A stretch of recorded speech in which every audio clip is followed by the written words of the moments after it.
Ya, kembali kita akan berbincang bersama dengan mantan Menteri Kesehatan Ibu Siti Fadila Supari. Ibu Siti Fadila Supari membahas mengenai vaksinasi juga. Ini Bu, pemerintah saat ini kemudian menggencarkan, mencoba untuk melakukan akselerasi 1 juta vaksin setiap harinya. Inikah kemudian langkah yang memang tepat untuk dilakukan pemerintah mengatasi situasi yang genting ini, Bu?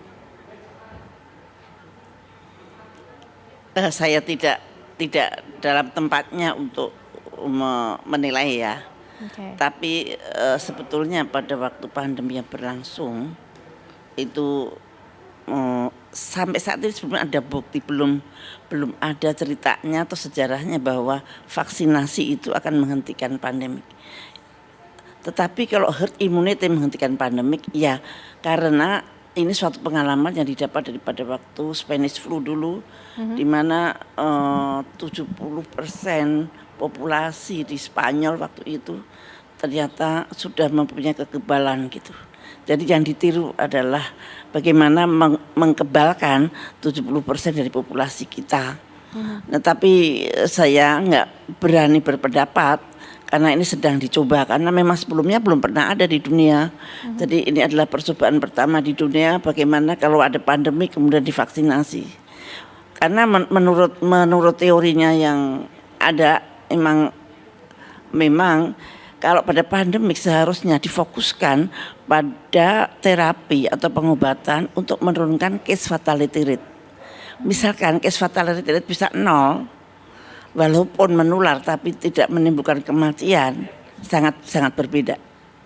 Sangat berbeda, tidak akan menakutkan dan sebagainya.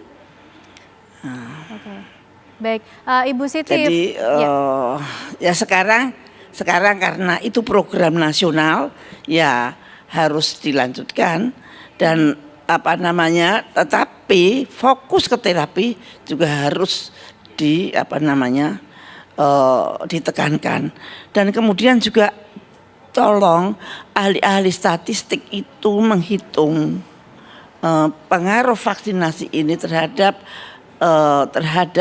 banyaknya yang sakit atau morbidity maupun mortality yang ada saat ini dibandingkan sebelum vaksinasi. Okay. Nah itu para ahli statistik akan bisa melihat dan kemudian dicari faktor-faktornya kenapa. Jangan-jangan setelah divaksin mereka kemudian abai, tidak mau memakai prokes misalkan, nah itu kan juga bisa menjadi pengaruh. Gitu. Baik, Ibu Siti tadi disampaikan kalau untuk menghentikan pandemi ini kuncinya adalah sebenarnya membentuk herd immunity itu, Bu. Langkah-langkah apa sih, Bu, sebenarnya pilihan-pilihan apa yang bisa dilakukan untuk bisa membentuk herd immunity itu? Saya tidak mengatakan itu bahwa vaksinasi massal itu ingin meniru pengalaman Spanyol waktu itu terjadi herd immunity alami, bukan herd immunity dari vaksin. Kalau herd immunity dari vaksin baru akan dicoba sekarang ini, karena dunia belum pernah melakukannya sebelumnya.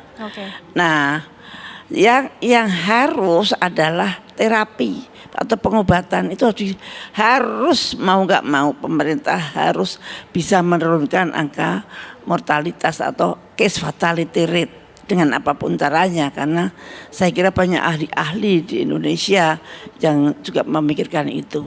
Dan kemudian coba direview kembali apakah betul vaksin ini benar-benar bisa melindungi masyarakat atau tidak. Jadi opsinya di luar vaksin adalah fokus pada terapi, Ibu Siti? Ya. Berarti pengalaman Ibu Siti pada saat tahun 2004-2005 juga ya, Bu, pernah berhadapan dengan flu burung. Ini juga kah yang kemudian dilakukan dan bisa dilakukan, coba dilakukan untuk pandemi COVID-19 saat ini? Fokus pada terapi itu, Ibu Siti? Itu agak berbeda. Pada waktu flu burung, epicentrumnya ada di Indonesia. Kalau pada COVID, epicentrumnya ada di Wuhan. Indonesia hanya dapat aliran dari Wuhan. Tapi waktu itu epicentrumnya di Indonesia, waktu itu bisa kita lawan. Bahwa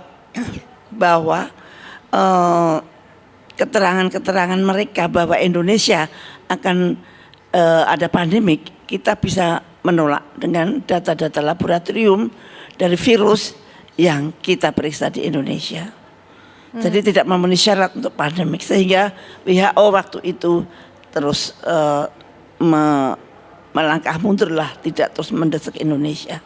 Itu adalah karena perjuangan tim dari Indonesia yang sangat berat, dan kita berjuang di sana untuk perang diplomasi di WHO, di mana kita boleh dikatakan melawan arusnya WHO yang ingin mengatakan bahwa epicentrum pandemik ada di Indonesia. Dan saat itu juga kita bisa menjawab bahwa tidak ada epicentrum di sini dan tidak ada pandemik flu burung di Indonesia maupun dimanapun juga.